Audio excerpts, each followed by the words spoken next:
What is up, board members of the Bennett Group? I am just a simple new type, and in this episode, we are returning to the world of Ad Stella as we begin our journey through Season 2 of Witch from Mercury. Last time, Suletta fought against the Dawn of Fold members who engaged in terrorist activities at Plant Quetta on behalf of Shadiq. Guel killed his own father, and Suletta made some tomato soup. This time, the team returns to school, but will be placed with a gag order about the incident. They all prepare for the open campus event when two new students try to join Earth House. So let's get into this.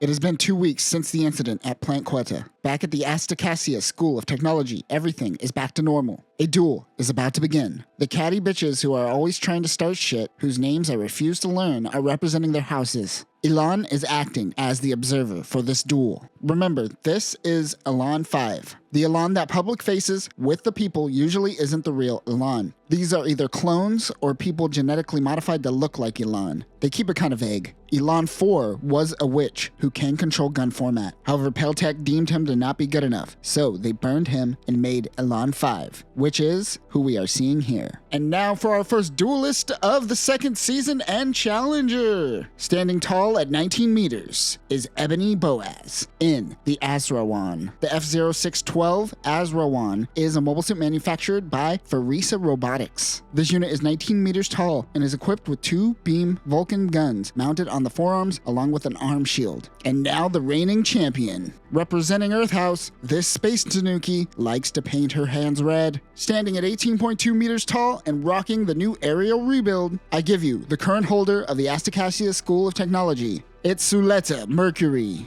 Suletta is fighting Ebony. Ebony, are you accidentally going to be racist again, Japan? Oh, hey, look, they weren't racist this time. Good old white guy. Oh, I said good old white guy. That's not right either. And the bell has rung. One thing to note about Ebony is it seems he wants to be Myorene's bride, so he must defeat Suletta to make this happen. Everyone wants a piece of the walking pair of legs. Suletta is able to tear through the Azrawan's armor and take out the antenna, winning the round. But she hasn't won just yet. This is a serial battle. After winning, she has to move on to the 16th Tactical Testing Sector to fight against the Hostler 2. The FMS V3 Hostler 2 is a mobile suit built by Wobbler Motive and is 20.1 meters tall. It is equipped with claws instead of manipulator arms and two beam rotors on the forearms to provide extra flight. It can also be used for defensive purposes. Even though this makes a small appearance, this unit is designed by Ipe Gyobu, who is killing it with the mobile suit designs. The Hostler 2 pilot doesn't get a name because she is taken out with the quickness. Earth House notes that no one can stand a chance against Ariel. Suletta moves on to the 8th Tactical Sector, which is a desert setting. She begins another fight against the Hippolyte. The AX-B120 Hippolyte has absolutely no data on the unit, with the exception of its height being 19.8 meters. But as we can see, it has 4 beam sabers and 4 manipulator arms, as well as 3 beam cannons. It doesn't matter because, once again, Ariel destroys it with ease. In the 10th Tactical Sector, she fights against the Svalvi. The MV-7 Svalvi is a mobile suit made by Viren Systems. This unit has high output thrusters and is designed to fly fast and ram through its opponents. Along with the thrusters, it also has what looks like a mix of a sleigh mixed with a batleth from Star Trek, which also has some sort of shell weapons built into it. This fight matters so little that they cut to exposition explaining that the holder has to accept a fight every 2 weeks. Because Ariel was being rebuilt, they postponed the duels. The serial duel allows them to try to take the holder position from her while fulfilling the back order of duels. She wins another one. Her last battle is at the 2nd Tactical Testing Sector. She fights against the Capel Geo. The TKG 333 Capel Geo is made by Hammerfield Corporation and is 17.8 meters tall.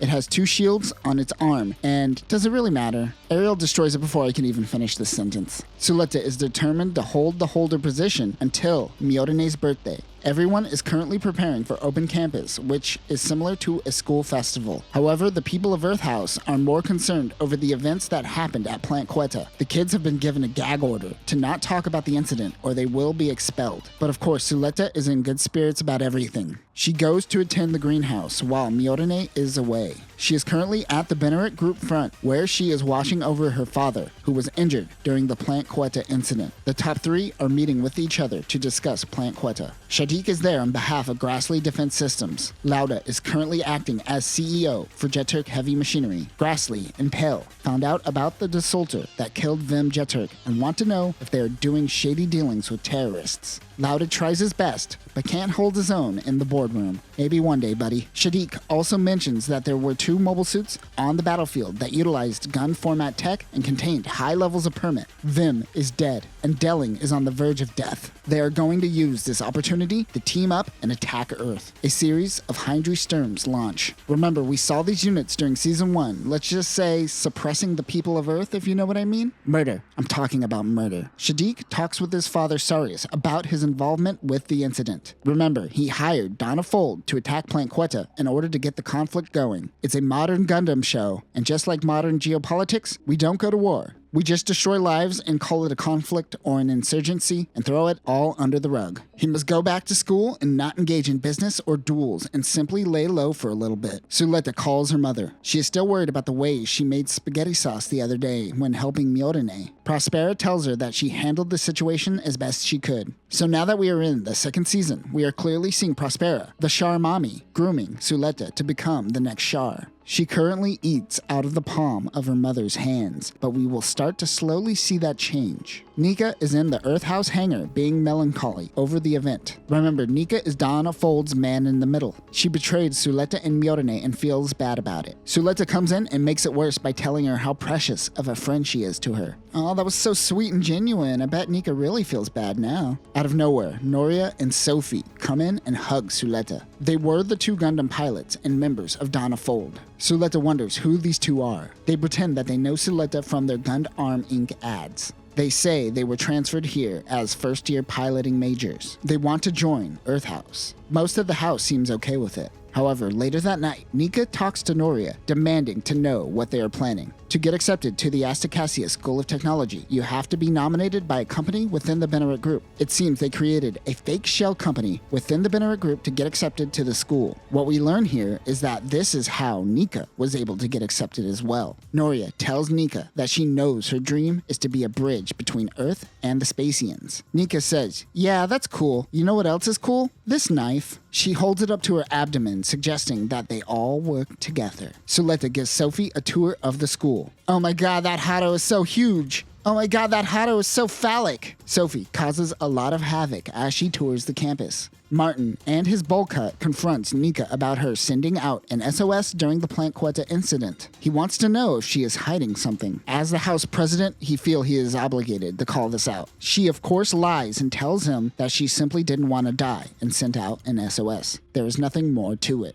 Earth House is starting to cheer up as they prepare for the open campus when Guel's simps approach them and start talking shit. They inform the house about the rumble ring and to Kakagawai. I mean to prepare yourself. Of course, Suletta doesn't know about it. They tell her that the Rumble Ring is a battle royale style mock battle held on the last day of the open campus. It is a way for the house to show off their mobile suits. The holder must participate in this event. No one seemed to have told Suletta about this. Both Nika and the transfer students have been missing for some time. Sophie and Noria are trying to hack into Grassley's Gundam Ferrict. Nika finds the 2 and tells them to stop. They don't really listen to her, but she then threatens to squeal about the dummy companies. Sophie attacks her and breaks her phone. Noria is able to get Ferrict moving. She tells Nika that certainly she had to have realized that she wasn't able to come to the school without paying them back some way. She tries to step on Nika with the Ferrict when Suletta comes in with a scooter save. Noria thinks that Nika told their secrets, so she tries to step on both of them. Suletta stops her by challenging her to a duel.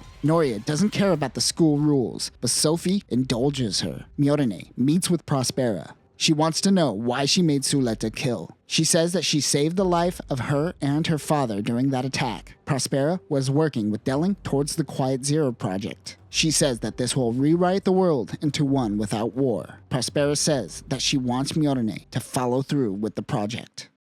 Myorine doesn't want to help Prospera with the Quiet Zero program, as she doesn't want to be a substitute for her father. Prospera explains that Quiet Zero is a new system designed to control any system via permit links, and Ariel is the trigger. She allowed Suletta to go to school to use the Gundam as a testbed. Myorine realizes that she is using her daughter. The attack at Plant Quetta threw a wrench in Prospera's plan, and unless President Delling awakes from his coma, the plan won't go through. She is concerned that the project will be shelved while in limbo if anyone got word of its existence. This episode certainly brings out the most sinister and manipulative version of Prospera thus far. The open campus is in full effect. Lalique, for some reason, thought that it would be a good idea for Earth House to sell milk from Tico's tits. Tico is the name of the goat, by the way. Alia is making medicine. Really, the native-looking character making medicine with herbs and a pestle and mortar? Keep playing the hits, Sunrise. Nika is injured from the incident with Noria and Sophie. She is keeping her fellow Earth House members in the dark. Of course, Martin knows. Suletta asks Nika about her relationship with Noria and Sophie. She opens up about always wanting to go to school. She says she will take care of everything and walks away. Elan 5 approaches Suletta and tries to make the moves on her and win her over. Sophie throws a Hado at his face and takes Suletta away. Sophie tells her that the stakes in the duel, if she wins, is that she must become a part of Suletta's family. She tells Sophie that she is going to stay by Miorine's side, so she will win no matter what. Sophie says, so all I have to do is kill Miorine and she will be out of the way. Okay. A voice on the PA tells all members participating in the Rumble Ring to prepare for the duel. Lauda gives a speech to Jeturk House. Since his father is dead, he will become CEO of Jeturk Heavy Industries and is leaving school. The Rumble Ring is his last hurrah. Catty Bitch number 1 is getting more attention from Lauda than Catty Bitch number 2. Pale House tells Elan to give it his all, but he jokes, saying that he would die if he did that. Suletta just wants to save Nika from whatever she has going on with Sophie and Noria. Grassley House launches in the Hindry. The CFP-010 Hindry is a part of the Grassley Defense System Hind series and is based off of Hind OS. It is the successor to the Hindra seen in the prologue, and unlike the specialty unit, the Hindry is more general purpose, making it perfect for educational and private use. It is equipped with a round shield and another lantern shield, which is a shield with a built-in beam lance that could spin and fire beams. Everyone launches. Sarius is hosting the event as the representative for Delling and the Bennett Group. The Daigo House is using the Klobari Dawan. You remember the Daigo House, right? Yeah, me neither. The PTZ-50HV Klobari Dawan is a mobile suit that can... This anime never lets me get through a mech breakdown. Choo-Choo in the Demi-Trainer holds her own against Jeturk House, but she begins to hesitate. Lauda attacks Suletta. Gundam, Ilfrith, and Thorn come in and take out Lauda instantly. They notice it is the two mobile suits they fought against during the Plant Quetta incident. Sophie and Noria begin their mission. Nika tries to tell someone about Noria and Sophie when Henao of Grassley House takes her phone. She is trying to go against Shadiq. Sophie and Suletta begin their duel. Sophie begins firing and destroying the arena.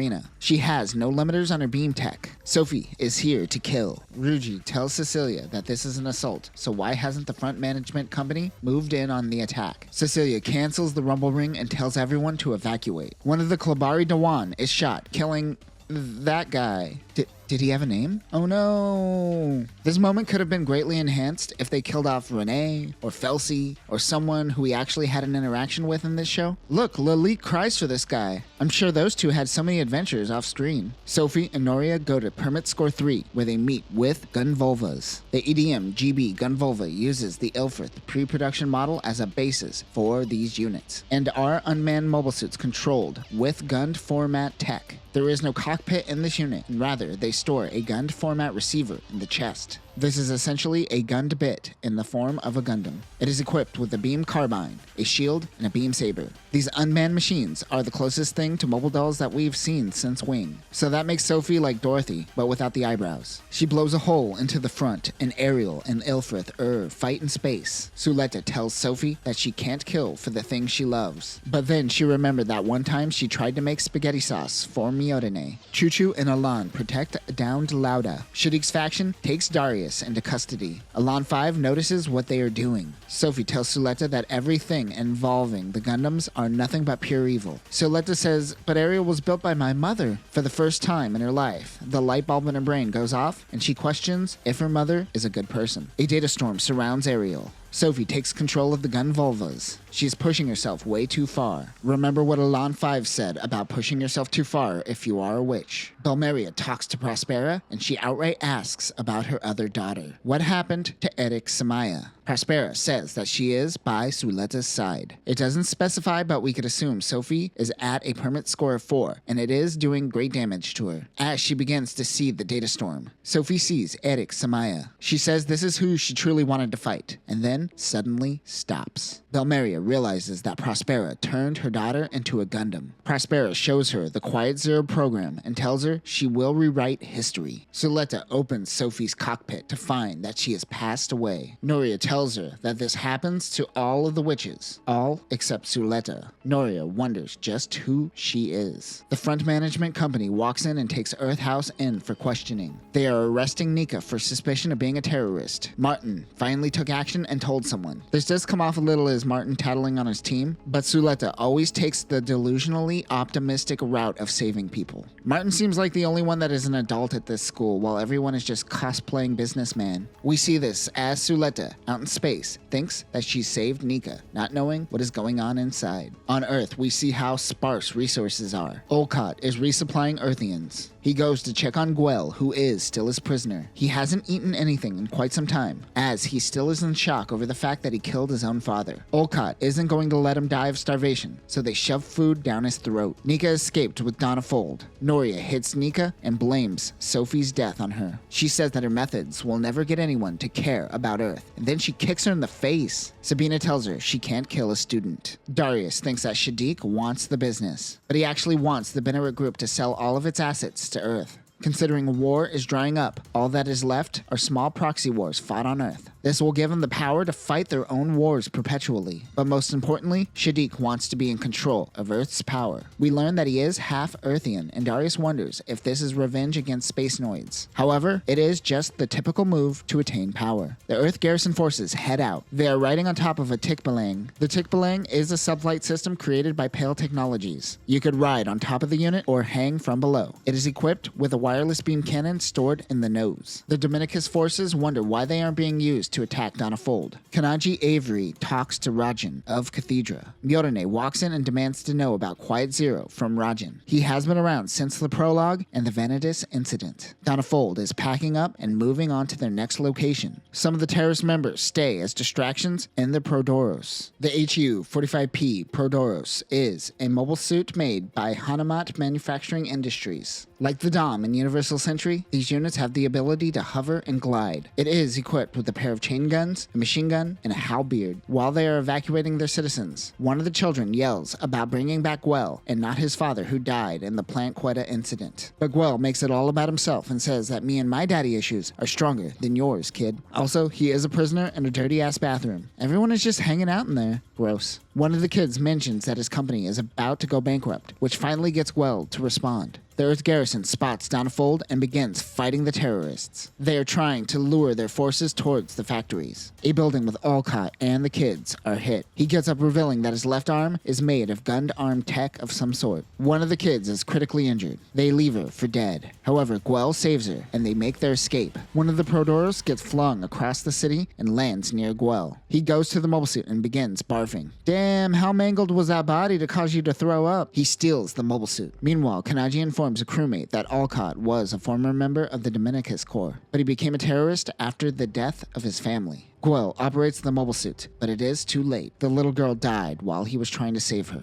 Olcott was the only member of his team to survive the attack. Gwel gets out and buries the young child. He needs to get back up into space. We know that Delling and Prospera were secretly working together, but the Quiet Zero program was actually started by Nautret Rembrandt, Mjolnir's mother. She was a botanical engineer who thought that the survival strategies of plants could be applied to humans. Delling invested his life in war. He is a peace at any expense kind of a person and found this endeavor hopeless. But Nautret's goals gave him hope. Delling intends to follow those goals no matter what. It is most likely the reason he started working with the Gundams even though he was the creator of the witch hunt. However, Rajan tells Myorine to follow her own path and not her father's. Belmeria is disgusted with learning about what happened to Prospera's first daughter. Prospera points out that her disgust is hypocritical. as Belmeria once worked on gun format tech to enhance the human respiratory system under Dr. Cardonabo. In other words, Belmeria is truly no different than Prospera, so she should stop acting so high and mighty. The news is reporting on the Dawn-of-Fold attack on the Astacassia School of Technology. There is a growing anti-Spacian sentiment on Earth. Protests now become riots. The three companies are meeting. They wonder where Sarius is. Of course, Shaddiq plays dumb and pretends to not know. It seems their hardline politics is starting to backfire. They have to elect a new president. Shaddiq plans on running if this were to happen. He doesn't seem worried about Myorine anymore. Now that Delling is no longer the president, Myorine won't have to be used as a trophy. The school is currently under strict restrictions due to the recent attack. Many students have left. Choo-Choo is mad that they still have Nika confined. Earth House always suffers when things go wrong. Choo-Choo's Demi and Ariel have been confiscated. Some of the students come to harass them. They throw a can at Martin's stupid bowl cut. Myorine comes over and scares them off with the one thing young people are afraid of: video evidence. Sabine wonders why Nika doesn't join the Shaddiq faction. She is also an Earthian, but she says she hasn't been since Shaddiq took her in. She says that Shaddiq will be the one to create a bridge between Earth and Spacians. Guel makes his return to the Benneret group front. Lauda passes out from realizing his brother is alive. Petra tells Guel that his brother hasn't had time to grieve for their father, as he had to take over the company in answer to the Benneret group. Now that Gundam Inc. and the Shinsei Corporation are working together, Feng of the Space Assembly League plan on investigating them. She also tells her that Nika isn't being held by the front management company. Earth House wasn't to get much information on their own, so they are grateful to Myorine. Suletta wants to show her the greenhouse when Prospera makes an appearance. She wanted to say hi and suggests she go out with Myorine. Awkward. Elon 5 is taking a lot of flack from Peel after the school incident. He plans on taking Ariel. He gets into the mobile suit and he begins panicking as he enters the data storm. There he sees Eddie. She tells him that he shouldn't be here. He panics and leaves the Gundam. Belmeria is watching him.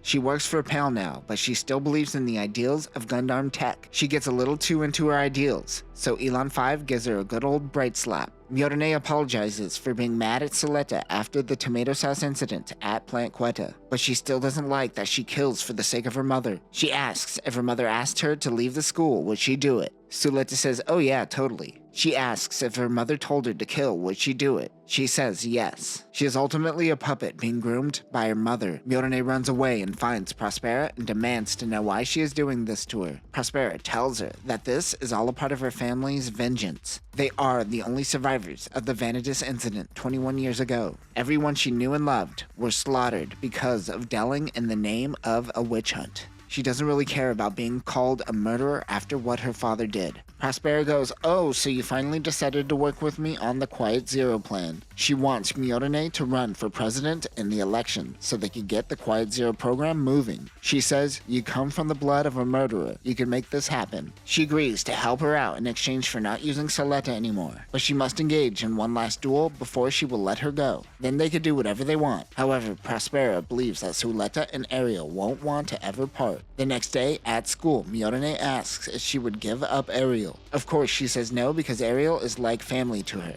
Shaddiq meets with the Pale Grandmas to discuss a partnership as he plans on running for president. He wants to give Gundam Inc. and production of all Gundam to Pale Technologies as they built Ferric in secret. Of course, this is something that Sarius would never allow. They realize that Shaddiq did something to him and he isn't coming back. While Suletta is watering the tomatoes, Elon comes and demands that she gives him to Ariel. I believe this is the real Elon, but it might be Elon 5. That is when Guel comes and protects her. He tells her that he is returning to take over as president of Jeturk House. He is tired of running away from his problems. He says that he learned this from her. He once again confesses his feelings for Suletta. She is grateful, but she has someone else that she must protect. The walking pair of legs was listening to the conversation. Myorine has decided on what she wants for her birthday coming up. She wants Suletta to duel Guel. Guel is trying to build up Jeturk Heavy Industries, but he will need help, and the two must work together. In order to do that, Guel must win the duel. In this duel, the Hado is the observer. Is that allowed? Also, this Hado sounds so serious.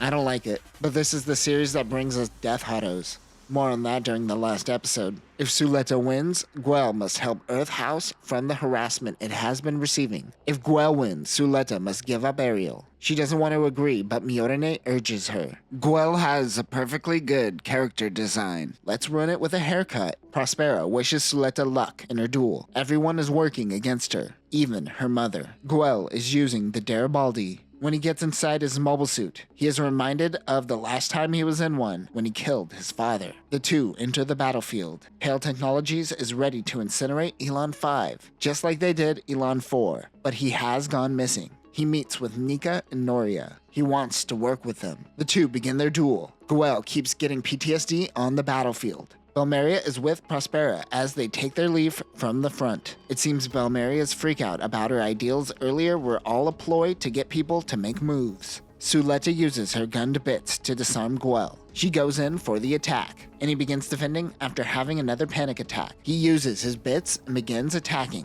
He is able to take out Ariel's left arm. She tries to use her permit to disarm the Garibaldi, but Miorine deactivates Eddie. This allows Guel to swiftly come in and slice off her antenna, winning the match. Suletta loses for the first time since becoming the holder. Miorine tells Suletta that she shut down Eddie and that she wanted her to lose. She says, "I am only committed to winners, peace." As Suletta has nothing left, she begins to throw herself into school activities. Earth House has lunch. Suletta says, "Everything's so great. We are having such a good time. This is great. Everything is great." Yeah, she isn't taking it well. Guel is struggling to get investors on board. Prospera suggests they roll out the new mobile suit to gain support. Guel shows Miorine the new Gundam Shore Zeta. The MDX 0003 Gundam Shore Zeta is the first gun format tech mobile suit built by Jeturk Heavy Machinery. This is due to Prospera providing them with the tech. This is designed to be the successor to the Garibaldi, with great enhancements in its AI system. Its primary weapon is the Guardian, which is designed off of Ariel's gun bits.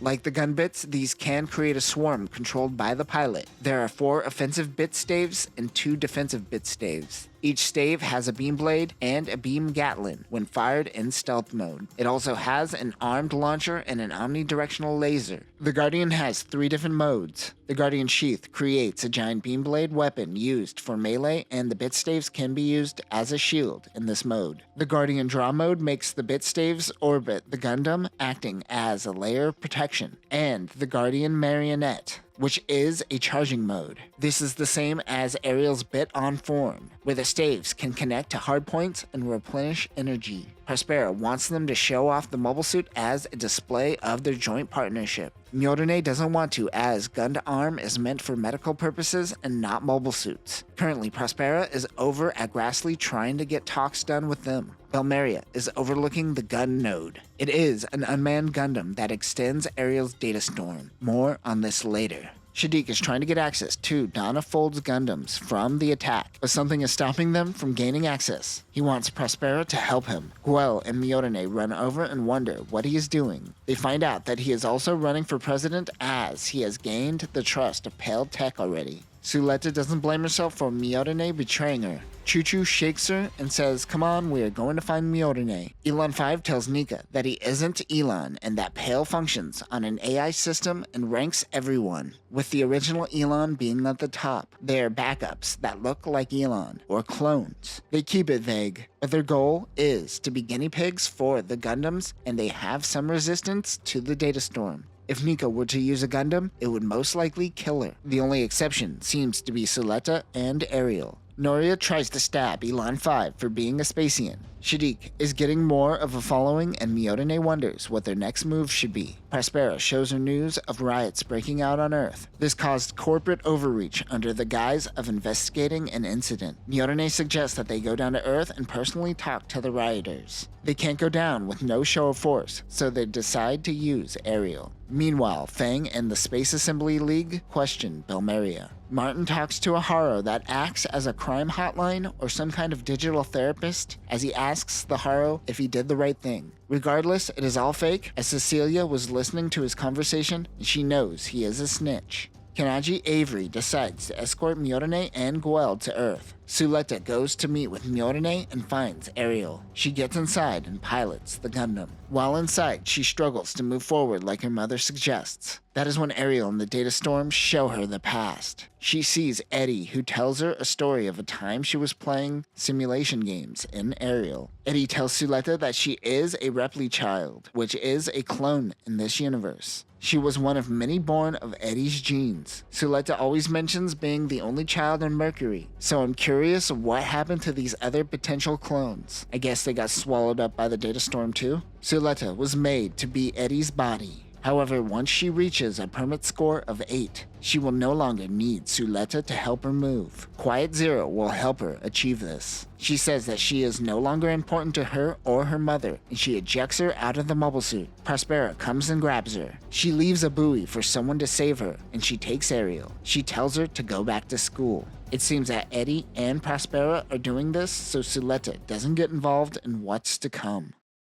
Before meeting Suletta, Myorine has spent most of her life wanting to go to Earth. Guel is joining him to make sure he doesn't mess this up, although he says it more elegantly. Meanwhile, Prospera has her own plans while on Earth. Back at school, since Martin accidentally ratted out Earth House, he is living the simp life. Simping it up hard. He claims his simping is to not bring any more trouble to Earth House. Hey, that's what a simp would say. Cecilia, shove a foot in his butthole. Myorine makes her landing. The Lanza souls escort their car. That is when Prospera comes in with Ariel. Shadiq, Ilan, and the Pale Grandmas discuss what will happen while Myorine is on Earth. They believe she is going to try the peaceful route. Belmeria meets with Fang. She says to Belmeria, "Relax, this isn't me representing the Space Assembly League. This is just two girls having a tea party." This makes Belmeria even more nervous. Fang tries to get her to open up, but she ain't having it. Belmeria walks away, but Fang's partner Gustan says sit down with just a simple glare. Fang says you better enjoy my tea party. As Guel and Myorine make it to the negotiations, a kid walks up to Guel and asks him for money. This looks exactly like Seto, one of the Donna Fold kids. Guel tells Myorine to handle negotiations on her own and goes after the kid while Kanaji follows. Good job, guys. Exited the car for 2 seconds and already went off plan. Plant Quetta played a big role in the last season, but what is it? Amongst other things, this is a permit mining facility. As Myorine goes to negotiate the potential of a new factory Earthside, which would bring more jobs to Earthians. The Earth faction interrupts her and simply says 1,529. This is the amount of people who have gone missing or unjustly detained in the name of investigating the so-called Plant Quetta incident. This is like a mini Patriot Act that gave the Bennett Group overreach to do things like torture and murder in the name of corporate justice. They are from Earth House and thus from Ox Earth. They aren't stupid. They know they were strong-armed 20 years ago only for the Bennett Group to slowly start developing gun-armed tech that was rightfully created by Earth faction in the first place. This is merely a company trying to take glory and monopolize something that they boldly claim to have hated in the past. This leaves Earth faction no choice but to force all Spacians to leave Earth. Back with Noria, Nika, and Elan 5. Noria may have seemed like the cool and collected one between her and Sophie, but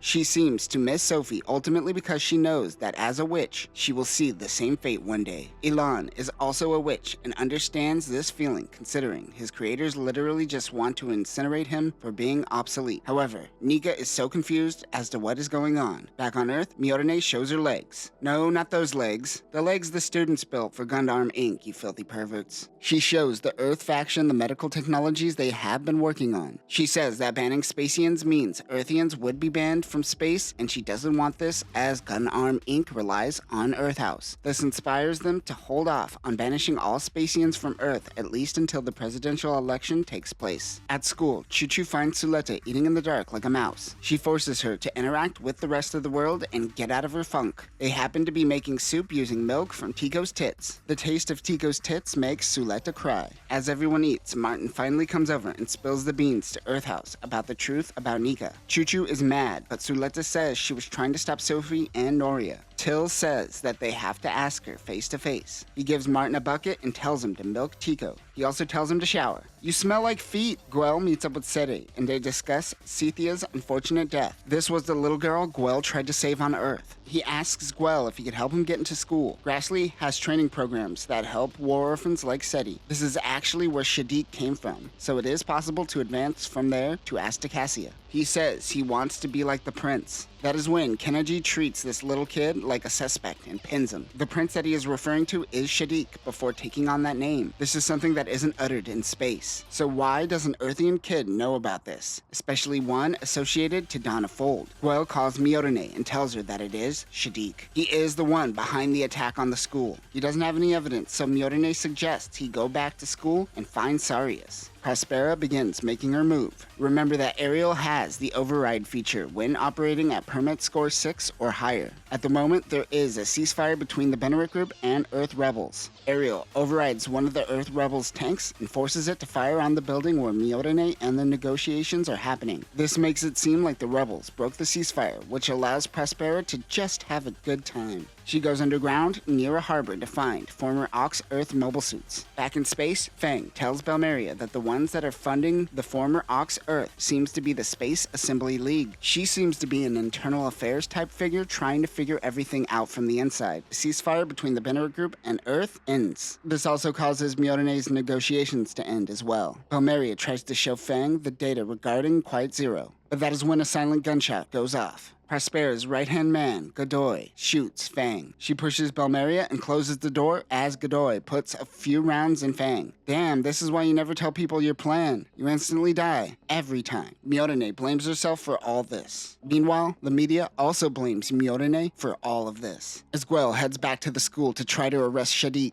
the Grassley house is moving Sarius. The Grassley girls launch in the Hindry, and Shadiq launches in the Michaelis. Roji and Cecilia ask Martin why Ariel is on Earth, but they have no idea either. Roji says, "I will use this Hado to kill you." Tone it down a little bit, Roji. Since everyone on campus is connected, Earthhouse and Suletta have been receiving spam and hate regarding the Earth incident. As Suletta goes to classes, she starts developing a bond with Petra, the girl who likes Lauda. Guel meets up with Lauda when they detect 5 mobile suits approaching them. He goes out in his Garibaldi and engages with Shadiq. Kanaji and his Dominicus team launches in Bigir Pintes. He goes into the front and locks down the school. The kids seem used to it by now. This is only a 24-episode series and they already had like 2 9/11s. They're used to it. Once the doors unlock, Noria instantly runs out and heads to her mobile suit. Why is a terrorist mobile suit so easily accessible? Never mind. Elan 5 follows her and wonders why she would pilot, knowing that it would kill her. But after Sophie's death, she has nothing to live for. She activates Ilfra Throne and the Gondolvas. She begins attacking the school and takes out Choo-Choo's Demi-Trainer. Maybe your insurance will buy you a new Demi-Trainer model. Just kidding. Insurance doesn't cover Earthians. Shadiq and Guel continue fighting outside of the front. He tells them that their fathers only concern themselves with intra-fighting of houses and not seeing the bigger picture. He also knows that Guel was the one who killed his own father. Lauda overhears this communication. All the students evacuate to the hangars. Since Choo-Choo's Demi-Trainer was destroyed, Cecilia allows her to pilot their Demi-Barding. The MSJ R122 Demi-Barding is made by the Burin company who makes the other Demi mobile suits. It is still in the prototype phase and used mainly for testing and development. This was made without profitability in mind, so they didn't cut any corners. It is also easier to maintain than other Demi trainers. It is equipped with Fist Vulcans, a beam saber, a battery magazine-powered beam rifle, and a cannon on the shoulders. Nika shows up and helps calibrate Demi-Barding. Choo-Choo can't forgive Nika until she tells her everything. She goes out and attacks the Gondolvas. Felsi comes to assist her. Shadiq blames Guel for taking Miorine away from him. Tell as old as time. Shadiq cuts through the Garibaldi while Guel destroys Michaelis' limbs. Guel jumps out of his mobile suit. They are surrounded by the Demi garrison operated by the Front Management Company. Elan 5 pilots Ilfrith and tries to get Noria to run away with him. He is probably one of the few people that understands her, but she pushes him away. At that moment, the Dominicus team shoots down Noria. During this whole controversy, we have been seeing Suletta and Petra try to escape from the chaos. The two are hit by a big explosion. Suletta gets up to find that Petra is dead. The school recoups from yet another terrorist attack. Lauda now knows that Petra is dead and Guel killed his father. For Suletta, nothing matters but trying to save as many students from the rubble as possible. The school is in disarray. Is this the futuristic equivalent of a school shooting? The Bennett group does like to spin domestic terrorism. Suletta is handing out towels to those in need. Cecilia mentions to her that she has changed. Petra seems to be alive, but she is in critical condition. Myorine is still blaming herself for all the destruction on Earth. At least this time, they have Shadiq as a prisoner. She goes to question him. Shadiq asks her to go easy on the Grassley girls, as he was the mastermind behind everything. He has been working with the Space Assembly League. He hesitates to answer for how long. I assume it was when he realized he lost any chance to be with Myorine. Get over it, dude. Back at school, Suletta and Myorine froze a bunch of tomatoes which survived the attack. Earthhouse begins handing them out to the students when Palmeria and Gustan of the Space Assembly League ask for Suletta's help. The Pale Grandmas become whistleblowers and tell the world of Quiet Zero. You're supposed to keep quiet about that. Now it is Loud Zero. Space Assembly League gets approval to investigate the Bennett group with the intention of breaking it up. Pale is no longer on their side and Myorine is unsure of their next move. They get into contact with Sarius. Now that he is free of Shadiq, he suggests that they place all blame on Grassley House and she wash her hands of this. Sarius is willing to go down to keep the system running as is, but Myorine says that she is tired of others taking the fall for her. Palmeria explains to Suletta and us the viewer what Quiet Zero is. It creates a data storm that can take control of anything using Permit. Yes, Permit is used for gun format technologies, but Permit also exists in almost everything, including the construction of fronts. This would allow Prospera to hack almost anything and have control. They want Suletta to convince Prospera, but she knows it will do nothing. She tells everyone that she is a Repli child and that her sister Edict is the one that her mother truly loves. She fell ill, and her mother essentially uploaded Eddie into the data storm, making Ariel function as Eddie's body. Gustan says, okay, if you can't negotiate with her, what if we give you a Gundam and you punch her? Palmeria thinks that this Gundam is too much as Suletta won't be protected from the data storm. The reason that Suletta could handle Ariel and high Permit scores in the first place is that it wasn't her, but rather Eddie who was taking on the burden. This new Gundam would certainly feed off of her, but she realizes that she has to do what must be done, even if it gets them nowhere. She wants to see the Gundam. Ariel connects to a Quiet Zero interface as the Gundam will be the one controlling the device. The Space Assembly League notices Quiet Zero approaching them. Gun nodes launch from the device. The XGF E3 gun node, unlike the Gundolvas, are mobile suit type gunned bits and are unmanned. These were built alongside Quiet Zero by Prospera and will operate with Ariel's override mode. All these units can communicate to one another and share tactical data. They can also be used to expand the data storm. They are Wi-Fi extenders for the data storm, essentially. It is equipped with a beam rev rifle and a beam blade. The Space Assembly League launched the Kargor. The UOR-108 Kargor is a general-purpose cannon fodder mobile suit operated by the Space Assembly League. It is equipped with a beam rifle, a shield, and a missile launcher. The two forces begin fighting. Kargor pilots realize that they are unmanned. Quiet Zero expands the data storm. Everyone inside of it is now controlled by the device. They override and have the Space Assembly League kill each other. The students are informed of the destruction of the Space Assembly League fleet. Suletta and the gang are heading out with Palmeria and Gustan. Elan 5 wants to join them. She agrees if he tells her everything he knows about Elan 4. Meanwhile, Lauda blames Myorine for Petra's near death and Guel's change. He looks up at the Schwarzetta. Everyone is prepping to head towards Quiet Zero. Choo-Choo borrows the demi-barding from Cecilia, but her insurance premiums are quite high. They leave Tico and the rest of the livestock for another house to look after.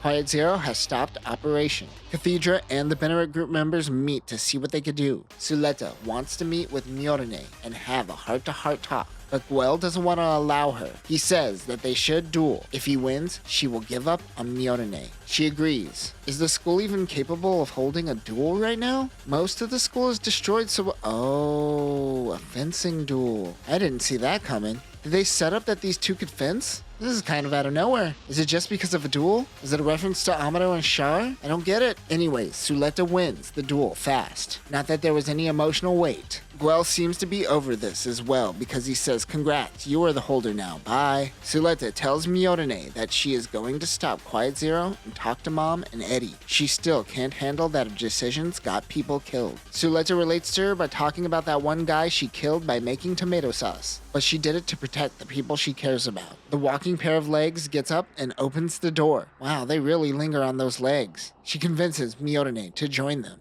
Quiet Zero is currently at the L4 point heading towards Plant Quetta. Suletta has a special breed of tomato that was originally Miorene's mother's. They check the genetic code to find a message saying that she will be with Miorene. Miorene gets into Calibar Gundam. The XEX-01 Gundam Caliban is a prototype Gundam developed by the Vanitas Institute. We have seen the Ilfrith prototype and its variants, but this does things a little differently. The Ilfrith series minimizes impact on the human body when increasing a permit score. The Caliban is all about performance, so it takes a toll on the pilot's body. Belmeria referred to this Gundam as a monster, and there are no guarantees on the pilot's life, even at low permit scores. This is considered the most cursed Gundam. Its main weapons is the variable rod rifle. On the back of the rifle are 4 thrusters, and the Caliban can ride this. If you haven't figured this out, it is a freaking witch's broom. They are going all in on the witch motif. Other weapons include beam Vulcans, a beam saber, and a shell unit. It will later be upgraded with Ariel's Escutcheon, along with its 11-bit staves. Like Ariel's Escutcheon, it has the high maneuverability mode and the bit on form, or charging mode. I wish they gave this Gundam a witch's hat. I'm sure there's a GUNPLA build out there.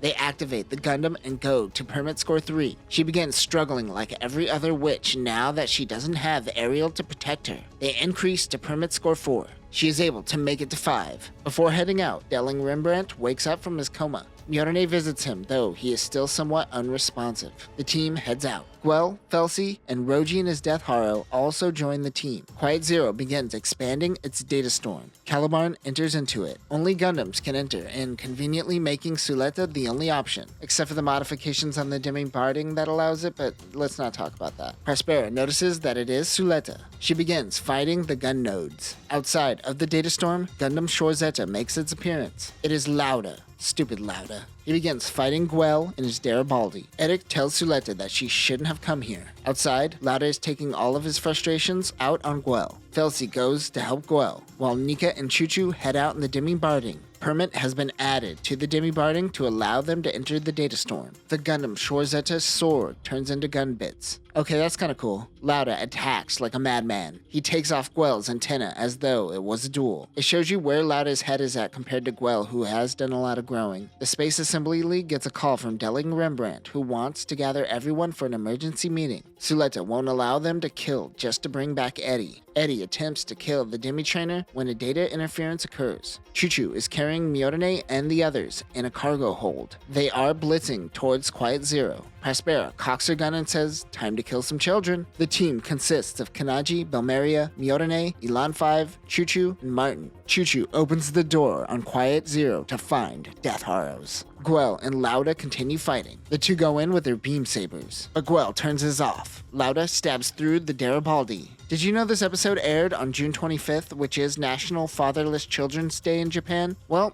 happy Fatherless Children's Day, Guel. And you too, Lauda. Felsi comes in and shoots spooge all over the Garibaldi to prevent it from exploding. She calls the two idiots. Yeah, that was an expensive outburst. Those Gundam repairs aren't cheap. The away team uses a flashbang on the Death Harrows and temporarily deactivates them. They try to use emergency codes to deactivate Quiet Zero, but Prospera comes in with more Death Harrows. She changed the codes, of course. Miorene tries to go into the codebase to see if she could bypass authentication. Local authentication? Non-cloud-based authentication in the future? Never mind. Ignore it. Elan 5 and Belmeria take on the Death Harrows. Just as one is about to shoot Miorene, Elan 5 comes in with the play of the game and shoots Prospera right in her Char helmet. While this is going on, Miorene stumbles onto a prompt in the codebase that asks, "How are the tomatoes?" Now, Miorene's mother, Notret, was said to be the original creator of Quiet Zero, which started out as a botanical engineering project. Of course, Delling handled this after her death and eventually handed it over to Prospera. Miorene remembers back to Suletta telling her about the message in the tomato's genetic code.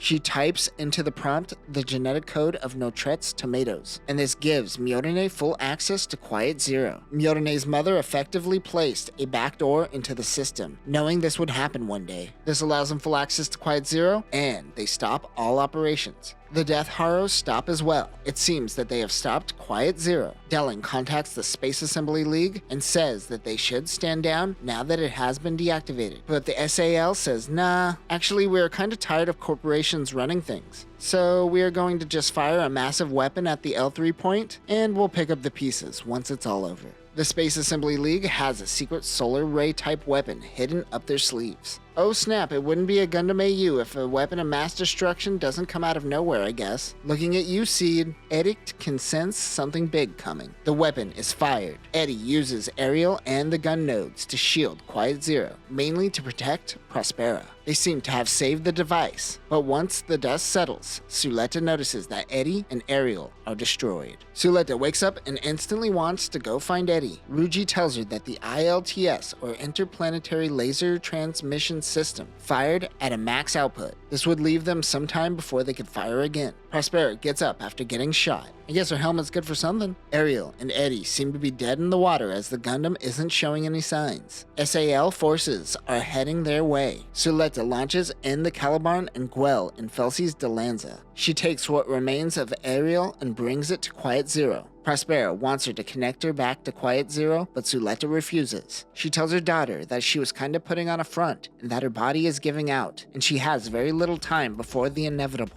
All she wants is for Eddie to have a body and a place to live. But she says she is wrong, because Eddie doesn't want her to die at her expense. So Suletta says, I'll try it. She tries to max out her permit score, which I believe is permit score 9. When she does, she sees Elan 4 as a permit ghost. They apologize to one another, and Elan 4 helps her create her own data storm. She is able to reactivate Ariel. Eddie gives Suletta Ariel's bits. This adds the escutcheon to the Caliban. Eddie allows Suletta to hijack communications to allow Myorine to speak to SAL. Throughout the last half of this season, Myorine has been calling in favors from her fellow board members. She tells the Space Assembly League and everyone that the Benerit Group has decided to merge with the Earth companies and liquidate all its assets. This could only be done with the head of the three families signing off on it. Of course, Myorine has Guel's signature for Jetur, but she also got Shadiq and Elan Prime to sign off on it as well. This was the favor Myorine asked of Shadiq.